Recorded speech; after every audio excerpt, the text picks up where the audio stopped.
시청자 여러분, 안녕하세요. 오늘은 그 반도체랑 디스플레이 소재 쪽에서 요즘 주목받는 기업이죠. ENF 테크놀로지. 여기에 대해 좀 깊이 파고 들어가 보려고 합니다. 일단 2025년 상반기 실적부터가 진짜 눈에 띄는데요. 1분기, 2분기 다 봤을 때 작년 같은 기간보다 무려 18%나 성장했어요. 특히 그 인공지능, AI 열풍 불면서 서버용 고성능 메모리 반도체 수요가 확 늘었잖아요. 덕분에 이 ENF 테크놀로지의 반도체 소재 매출이 크게 늘었다는 점, 이게 아주 인상적이더라고요.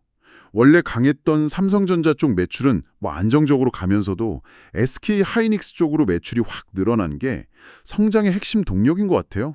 네네. 그 성장세는 확실히 주목할 만하죠.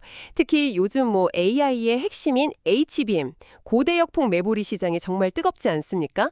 이것 때문에 ENF 테크놀로지 전체 매출의 한 65%, 이 정도 되는 반도체 부문이 성장을 이끌고 있다. 이건 명백한 사실입니다.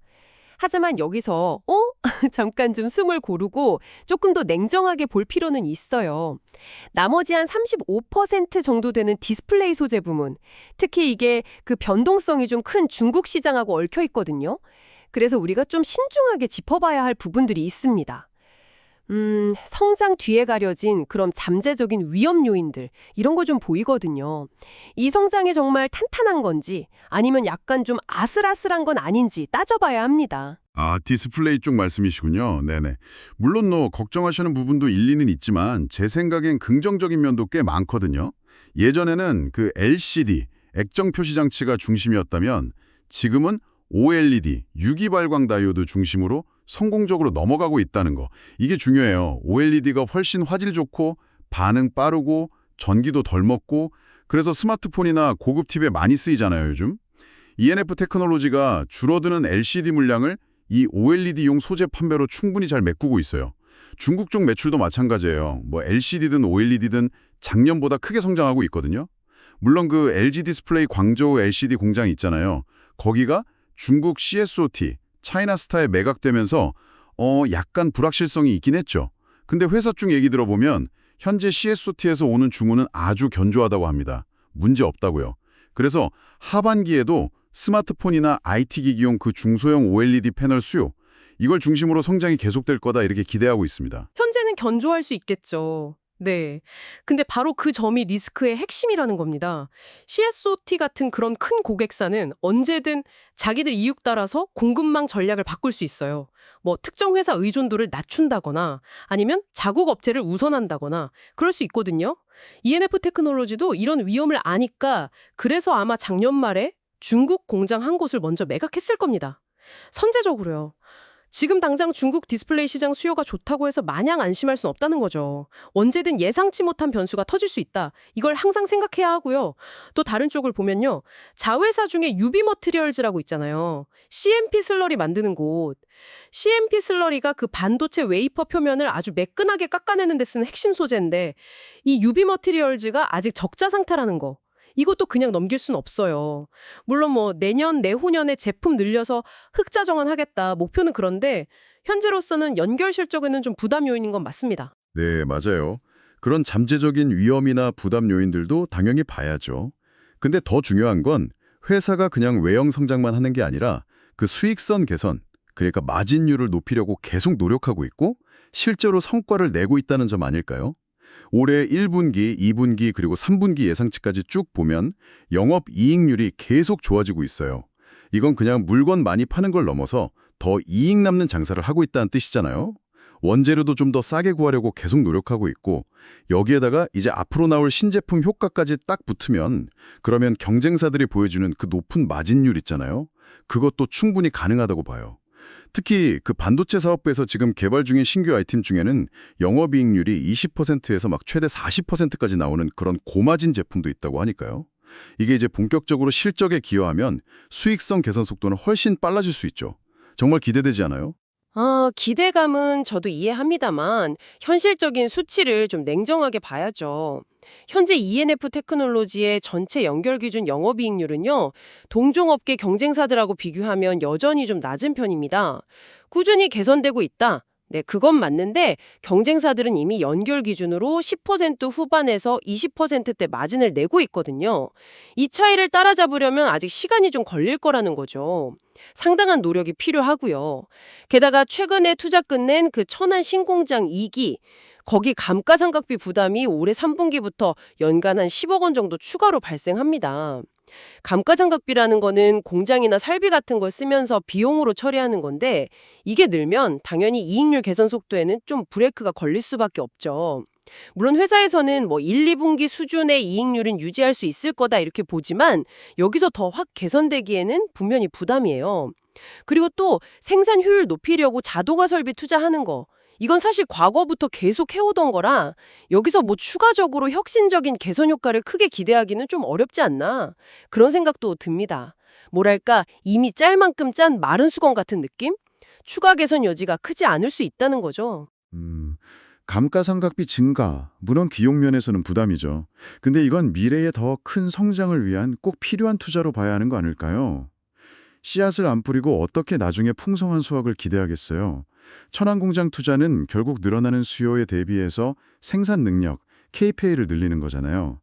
특히 이번 2기 투자는 대부분 그 실제 제품 만드는 생산 설비, 기계 장치 투자에 집중했다고 하니까 이건 앞으로 늘어날 물량을 소화하기 위한 준비다. 이렇게 보는 게 맞죠. 그리고 제일 중요한 거, 바로 신규 아이템입니다. 이게 ENF 테크놀로지 수익성을 한 단계 더 끌어올릴 핵심 열쇠가 될 수 있어요. 예를 들어서 SK 하이닉스에서 지금 라인 평가 중인 티탈리움 에찬트. 이게 HBM 같은 고성능 메모리 반도체의 복잡한 3D 구조를 아주 정밀하게 깎아내는 데 쓰는 핵심 식가격이거든요. 이게 만약에 본격적으로 양산 들어가면 실적에 정말 큰 도움이 될 겁니다. 게다가 나중에는 삼성전자 쪽으로도 공급이 확장될 가능성까지 열려 있다고 하니까 잠재력은 더 크다고 봐야죠. 또 다른 핵심 소재, 불산, HFSD라고 하죠. 플로어린화 수소산. 이것도 반도체 공정에서 웨이퍼 위에 불필요한 막 제거하거나 세정할 때 꼭 필요한 건데 이 불산 품질 테스트, 퀄 테스트도 올해 4분기 완료 목표로 잘 진행 중이라고 합니다. 삼성전자, SK 하이닉스 양쪽에라 공급이 예상된다고 하고요. 이런 고부가가치 신제품들이 이제 본격적으로 매출에 기여하기 시작하면 아까 말씀하신 그 마진율 개선 속도 예상보다 훨씬 빨라질 수 있습니다. 실제로 반도체 부문만 딱 떼어서 보면요. 별도 기준 영업이익률은 이미 15% 넘었고 계속 올라가는 추세라고 해요. 네, 신규 아이템에 버는 기대가 크다는 건 충분히 공감합니다. 저도 그 부분은 긍정적으로 보는데요. 하지만 현재 상황을 정확하게 파악하는 게 중요합니다. 기대하고 현실 사이에는 좀 간극이 있을 수 있다는 걸 알아야죠. 티타늄 에천트, 이거 아직 라인 평가 진행 중 단계예요. 구체적인 양산 물량이나 실제 공정에 언제 투입될지 아직 확정된 건 아닙니다. 기존의 연구소에 조금씩 유상 납품하던 걸 이제 막 실제 생산 라인에서 테스트하는 단계로 넘어간 거거든요. 그리고 삼성전자 쪽으로 확장 가능성? 이것도 회사 설명을 들어보면 아직 퀄 테스트 논의 단계가 아님 이렇게 딱 선을 긋고 있어요. 희망하고 확정된 계획은 좀 구분해야 합니다. 불산 퀄 테스트도 그렇죠. 원래 3분기 말 완료 목표였는데 이미 4분기로 밀렸잖아요. 뭐 삼성이 4분기 초반, 하이닉스가 4분기 말 정도로 예상한다곤 하지만 반도체 공정에서 신소재 퀄 테스트라는 게 워낙 변수가 많아서 계획대로 안 될 가능성도 항상 열어둬야 합니다.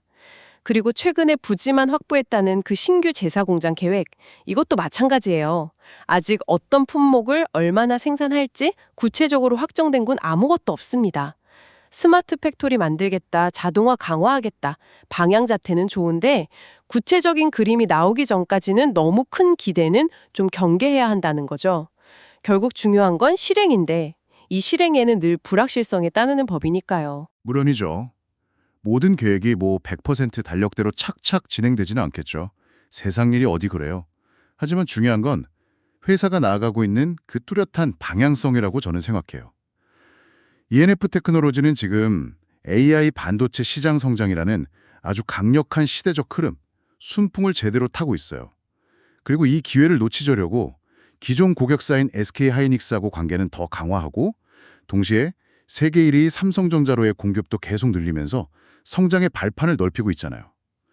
디스플레이 쪽도 한때 우려가 있었지만 LCD에서 OLED로 전환 잘 해내면서 안정적인 매출 기반은 유지하고 있고요. 여기에 더해서 그냥 덩치만 키우는 게 아니라 지속적으로 마진 개선하려고 노력하고 또 티타늄 에천트나 고순도 불산 같은 고부가 가치 신제품 개발이라는 명확한 성장 전략을 갖고 있다는 거. 이게 핵심이라고 봅니다. 단기적인 변수들, 일정이 조금 늦어진다거나 하는 거에 너무 얽매기보다는 이 회사가 그리고 있는 큰 그림, 그러니까 장기적인 성장 가능성에 주목해야 한다고 생각해요. 길 가다가 작은 돌뿌리에 잠깐 휘청일 수는 있지만 목적지를 향해 가는 방향 자체가 맞다면 결국 도달할 수 있지 않을까요? 성장 가능성 자체를 부정하는 건 절대 아닙니다. 네, 분명 ENF 테크놀로지에게는 여러 긍정적인 요인들, 기회들이 있습니다. 저도 동의해요.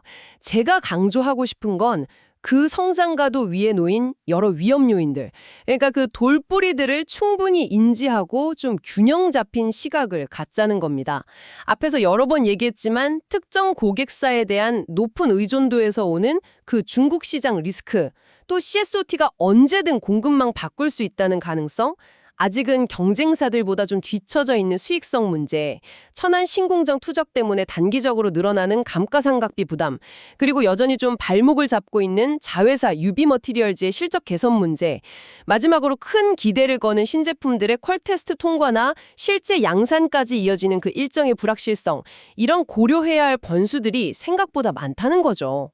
마치 그 화려한 성장이라는 장밋빛 전망에 가려진 잠재적 위험들을 좀 냉정하게 보고 대비하는 자세가 필요하다, 이런 의미입니다. 너무 낙관론에만 치우치면 예상 못한 변수에 크게 흔들릴 수 있으니까요. 네, 오늘 ENF 테크놀로지에 대해서 정말 다양한 각도에서 깊이 있게 살펴봤네요. AI 시대의 핵심 반도체 소재 기업으로서 확실한 성장 잠재력을 보여주고 있고, 또 디스플레이 쪽에서도 안정적인 기반을 다지면서 끊임없이 체질 개선, 그러니까 수익성 높이려고 노력하고 있다는 점이 아주 인상 깊었습니다. 그렇습니다.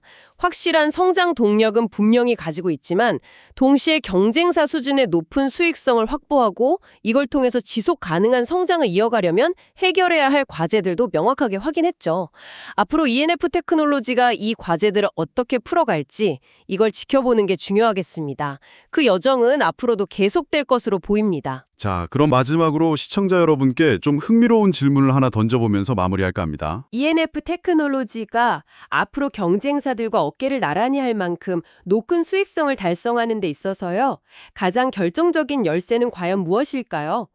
AI 반도체 시장 성장의 수혜를 등에 업고 티타늄 에천트나 고순도 불산 같은 이런 고마진 신규 제품들을 성공적으로 시장에 안착시키는 것일까요? 아니면 여러 변동성이 숨어있는 중국 디스플레이 시장의 리스크를 안정적으로 관리하고 기존 사업의 내실을 다지는 것일까요? 시청자 여러분께서도 이 질문에 대해서 각자의 관점에서 한번 생각해 보시면 오늘 저희가 나눈 이야기가 더욱 의미 있게 다가올 것 같습니다.